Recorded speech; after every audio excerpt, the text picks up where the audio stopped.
हाय वगैरह बाद में करेंगे। Let's talk about Dilip Joshi, the man behind the legendary character Jethalal. We are gonna talk about him today. तो पहली बात तो Dilip Joshi is not born in Gujarat, जैसा बहुत लोगों को लगता होगा कि वो गुजरात से हैं। उनके पापा एक्चुअली गुजरात में पैदा हुए थे। Dilip Joshi was born and brought up in Mumbai only, क्योंकि उनके फादर जब 14-15 साल के थे तो वो गुजरात से मुंबई आ गए थे। And you know Dilip Joshi का नाम उनके फादर ने दिलीप क्यों रखा, उसके पीछे एक स्टोरी है। स्टोरी सिंपल है कि उनके फादर को ना प्लेस वगैरह देखने का बहुत शौक था। वो जूनी रंगभूमि के शोज वगैरह देखते थे। फिर घर में जब टीवी लगाया नया तो उन्होंने फिल्में वगैरह भी देखना शुरू कर दिया और दिलीप कुमार सर उनके बहुत फेवरेट एक्टर बन गए थे। तो जब उनके घर में बेटा पैदा हुआ तो उन्होंने सोचा कि अपने बेटे का नाम तो वो दिलीप ही रखेंगे and that's how Dilip Joshi sir का नाम दिलीप पड़ा। फिर दिलीप जोशी के बचपन की बात करें तो Dilip Joshi was a studious kid. वो डिसिप्लिन बच्चे की तरह अपनी पढ़ाई वढ़ाई करते थे और फ्री टाइम में उनके फादर को प्लेस देखने का शौक तो था ही, तो उनके साथ वो प्लेस वगैरह देखने निकल जाते थे। और 12 साल की उम्र में ही उनको इतना इंटरेस्ट आ गया था एक्टिंग में कि उन्होंने नामदेव लाहौरे का एक थिएटर ग्रुप ज्वाइन कर लिया। एंड साइड बाय साइड वो जब स्कूल जाते थे तो स्कूल में भी जो भी फंक्शंस होते थे जिनमें वो एक्टिंग कर सकते हैं, जिनमें वो पार्ट ले सकते हैं, उनमें पार्ट लेते थे। अब पता है मैंने ज्यादा प्लेस वगैरह देखे नहीं है, तो जब फिल्मों में बोलते थे ना कि मैं बचपन में अपने स्कूल में पेड़ बना था या पंखा बना था तो मुझे लगता था मजाक होता होगा, बट ये तो पूर्णतः सच है भाई, क्योंकि दिलीप सर अपनी लाइफ के फर्स्ट प्ले में स्टैचू बने थे, वो भी पूरे 7 से 8 मिनटों के लिए। और उस प्ले का नाम था ए रणछोड़ रंगीला, जिसमें दिलीप सर सिर्फ 12 साल के थे। I mean if you think about it, ये इजी नहीं है, इतनी देर स्टिल रहना भी चैलेंजिंग होता होगा, वो भी सिर्फ एक 12 साल के बच्चे के लिए। अब पता है दिलीप जोशी ना अपनी 11th और 12th विल्सन कॉलेज से कर रहे थे मुंबई के, और उन्होंने ना उस वक्त साइंस स्ट्रीम ली हुई थी। लेकिन हुआ क्या कि वो 11th तो पास कर गए लेकिन 12th में फेल हो गए, जिस वजह से उन्होंने अपना कॉलेज चेंज कर लिया और हिंदुजा कॉलेज ऑफ कॉमर्स से वो 12th कॉमर्स से करने लगे और फिर फाइनली जाके पास हुए। उसके बाद कट टू दिलीप जोशी जब 18 साल के हुए तब इनके फैमिली ने इनकी एंगेजमेंट करवा दी,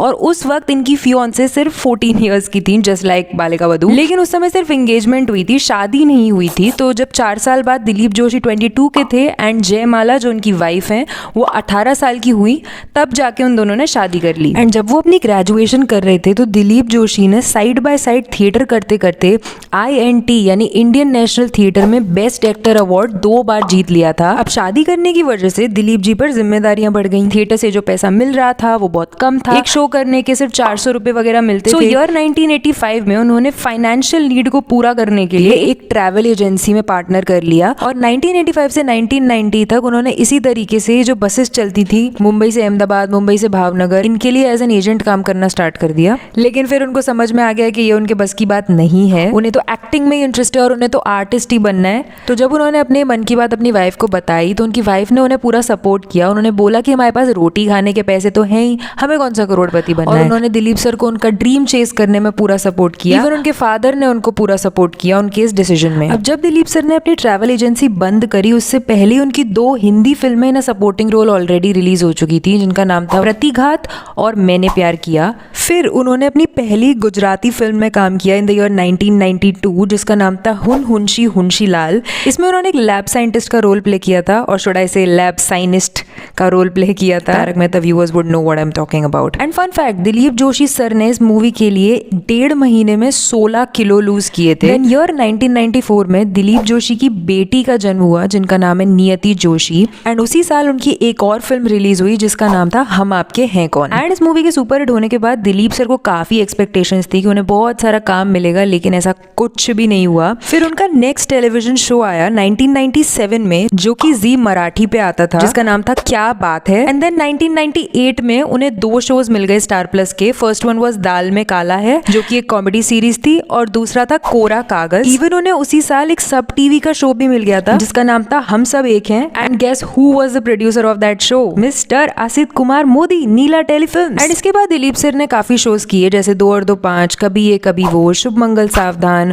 और FIR और CID जैसे शोज में भी वो पीस मील टाइप के रोल्स करते थे, जिसका मतलब है कि वो बीच बीच में आते थे, सारे एपिसोड्स में नहीं आते थे। देन दिलीप सर ने एक डिज्नी का भी शो किया जो 2007 में आता था, उसका नाम था अगड़म बगड़म तिगड़म। उसमें ना दिलीप सर के कैरेक्टर का नाम था टप्पू अंकल, और वो एक एलियन का रोल प्ले करते थे जो धरती पे आके रह रहे हैं। एंड यू नो इसी टाइम पे दिलीप सर को कॉमेडी सर्कस करने का भी ऑफर आया था, क्योंकि कॉमेडी सर्कस का फर्स्ट सीजन भी जून में ही आया था 2007 11 के, मगर उन्होंने मना कर दिया क्योंकि उसमें थोड़े बिलो द बेल्ट जोक्स मारने पड़ते हैं, जिसके लिए वो बिल्कुल भी राजी नहीं थे। फिर आया ईयर 2008 एंड इसी साल असित कुमार मोदी ने दिलीप सर को अप्रोच किया for the role of Jethalal. No no no no no, उन्होंने दिलीप सर को 2 ऑप्शंस दिए थे कि या तो आप जेठालाल का रोल कर लो या चंपकलाल का रोल कर लो, क्योंकि वो पहले एक शो में उनके साथ काम कर चुके थे, मैंने आपको बताया ही था। तो असित कुमार मोदी ने उन्हें ऑप्शन दिए थे कि आप कौन सा रोल करना चाहते हो। तो उन्होंने बोला कि चंपकलाल तो मैं कैसे ही करूंगा, क्योंकि मैं बिल्कुल भी चंपकलाल जैसा तो दिखता नहीं हूँ, क्योंकि ये पूरा का पूरा शो एक कॉमिक पे बेस्ड है, तो उनके कैरिकेचर जैसा मैं बिल्कुल भी नहीं दिखता हूँ, मैं ये कैरेक्टर करता हूँ तो अच्छा नहीं लगूंगा। लेकिन जो जेठालाल का कैरेक्टर है वो कॉमिक्स में जो कैरिकेचर है उसमें काफी पतला है, तो उन्हें उस पर भी डाउट था कि मैं कैसे करूंगा। लेकिन ही सेड कि ये कैरेक्टर मैं फिर भी कर सकता हूँ अगर हम इसको गोलू मोलू बना दे तो, क्योंकि उस समय भी दिलीप जोशी का वजन जो एक्चुअल जेठालाल का कैरिकेचर है उससे ज्यादा था। अब आपको पता है ये जो जेठालाल वाला कैरेक्टर है ना, इसके लिए कई और एक्टर्स को अप्रोच किया गया था, इंक्लूडिंग राजपाल यादव, लेकिन उन्होंने मना कर दिया क्योंकि उन्हें बॉलीवुड से हटकर टीवी में एंटर करना ही नहीं था। इवन कीकू शारदा, अली असगर, एहसान कुरैशी, इन सब से भी पूछा गया था इस रोल को करने के लिए, लेकिन इन लोगों ने भी मना कर दिया था। एंड फिर जाके दिलीप जोशी सर को ये रोल ऑफर हुआ and he said yes. And ये तो आई एम श्योर आपको पता ही होगा कि जो एक्टर चंपक चाचा का रोल प्ले करते हैं वो एक्चुअली दिलीप जोशी सर से छोटे हैं। और तो और इस शो में जो दयाबेन का रोल प्ले करती थी पहले, दिशा वकानी, उनका और दिलीप जोशी का ये पहला प्रोजेक्ट नहीं था, वो इससे पहले भी एक गुजराती नाटक में साथ में काम कर चुके थे जिसका नाम था जलसा करो जयंतीलाल। देन 2008 में दिलीप जोशी सर ने बैप्स यूथ करके एक प्रोग्राम है which is currently led by गुरु प्रमुख स्वामी महाराज, वो ज्वाइन कर लिया। एंड इस प्रोग्राम में होता क्या है कि जो यूथ है उनको स्पिरिचुअलिटी के बारे में बताया जाता है कि आप मेंटली और फिजिकली कैसे ग्रो कर सकते हैं एंड डिवोशन और डिसिप्लिन से कैसे जी सकते हैं, ये सिखाया जाता है। इसके बाद से आपने देखा होगा कि दिलीप सर अपने माथे पे जब शूट नहीं कर रहे होते तो एक लाल बिंदी लगा के रखते हैं। एंड इसी प्रोग्राम को ज्वाइन करने के बाद से दिलीप सर ने अनियंस एंड गार्लिक्स खाना भी छोड़ दिया। अब जब दिलीप जोशी तारक मेहता का उल्टा चश्मा कर रहे थे ना, तो उनकी लास्ट बॉलीवुड फिल्म आई थी जिसका नाम था व्हाट्स योर राशि 2009 में। इसमें हरमन बावेजा थे और प्रियंका चोपड़ा थी, पर ये मूवी कुछ खास चल नहीं पाई। अब रिसेंट की बात करें तो दिलीप जोशी सर के 2 बच्चे हैं, एक बेटी एक बेटा, दोनों की शादी हो चुकी है। And according to GQ Dilip sir per day का 1.5 लाख चार्ज करते हैं तारक मेहता का उल्टा चश्मा करने के लिए। तो वो सब लोग जो ये बोलते हैं कि दिलीप सर तारक मेहता छोड़ क्यों नहीं रहे हैं और करते क्यों चले जा रहे हैं, जब इतने सारे एक्टर्स शो छोड़ के जा रहे हैं तो कुछ तो दिक्कत होगी। तो दिलीप सर को ये लगता है कि इस शो ने उनको नाम, पैसा, प्यार सब कुछ दिलवाया है एंड अगर वो ये शो छोड़ देंगे तो इतना इजीली उन्हें कहीं और काम नहीं मिलेगा, क्योंकि जब एक कैरेक्टर टीवी पे इतना ज्यादा देख लिया गया है तो उसी पर्सन को किसी और रोल में देखना लोगों के लिए थोड़ा डिफिकल्ट हो जाता है। वैसे टीवी के 2 और ऐसे एक्टर्स हैं जिन्होंने अपने अपने रोल्स में इतना अच्छा काम किया कि अब उन्हें लोग उनके रोल्स के नाम से ही जानते हैं। First one is Sonarika Bhadauria, जिन्होंने देवों के देव महादेव में माता पार्वती का रोल किया था। And the second one is Vivian Dsena, जिन्होंने कई सारे टीवी सीरियल्स किए हैं जो सुपर डुपर हिट रहे हैं, जैसे प्यार की एक कहानी में उन्होंने अभय रायचंद का रोल किया था। इनमें से किसी में भी आपको इंटरेस्ट है तो मैंने दोनों पे वीडियोस बनाई हैं। लेफ्ट वाली विवियन डिसेना पे है जो इस समय बिग बॉस में बैठे हुए हैं, और राइट वाली सोनारिका भदौरिया पे जो इस समय पता नहीं कहाँ है, स्क्रीन पे आ रही है, देखना हो तो देख लो।